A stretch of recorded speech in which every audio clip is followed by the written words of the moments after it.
Hello and welcome to Learn with Ritu.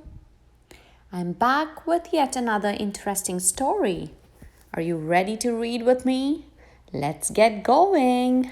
Story time! Story time!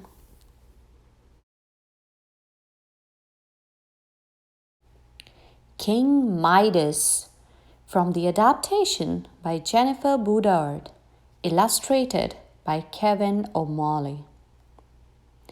There once was a king named Midas who was rich beyond imagination, but also very selfish.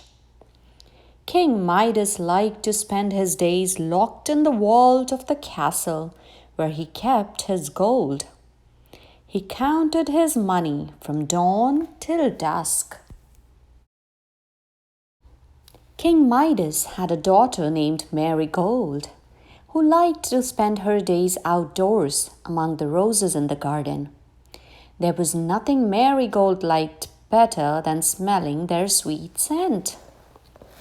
One morning, Marigold said, "Father, won't you join me in the garden today?" "Oh, no, Marigold," King Midas replied. "There is so much gold to count. I really must go down to the vault right away." This saddened Marigold. She was certain that her father would enjoy her roses if he ever saw them in full bloom. Later that day, a mysterious stranger appeared in the vault. "Good afternoon, Your Majesty," said the stranger. "How did you get in here?" asked King Midas angrily. "Never mind that," said the stranger. "I have come to offer you the power to turn all that you touch into gold." "I would like that very much indeed," said the greedy Midas. "Very well," said the stranger. "After the next sunrise, anything you touch will turn to gold." With that, the stranger disappeared. As promised, King Midas awoke the next morning with a magical touch. He ran from room to room, turning things into solid gold. King Midas rushed outside to Marigold's garden.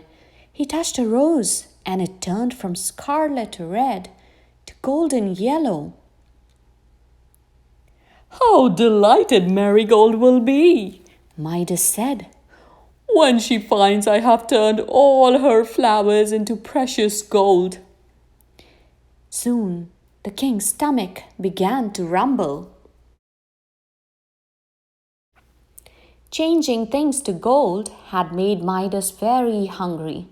He returned to the castle to have breakfast. But as soon as Midas touched his food and drink, it turned to gold.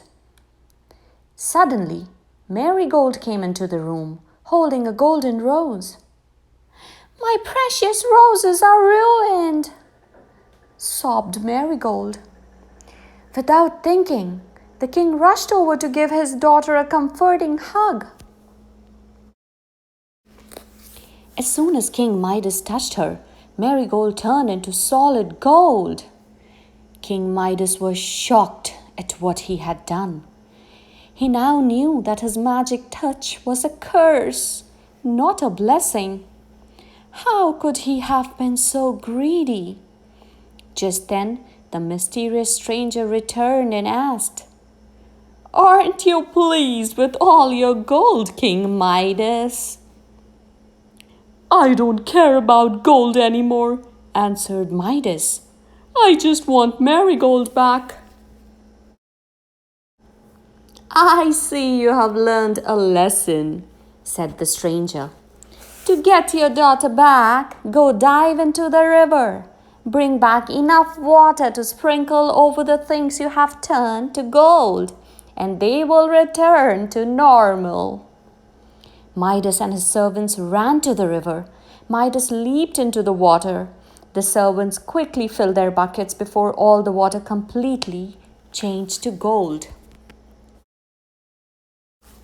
Back at the castle, King Midas splashed water over Marigold. She instantly turned back into herself. Together, Midas and Marigold went outside and changed all the golden flowers back into beautiful red roses.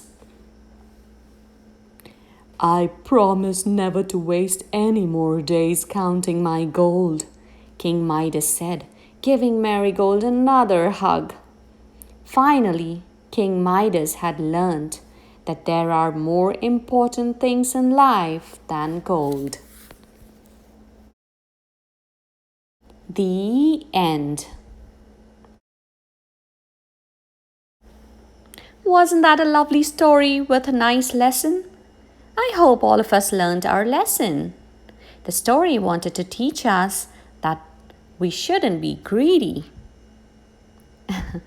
On this note, I'll leave you until I meet you with the next story. Thank you for watching and keep reading. Bye bye.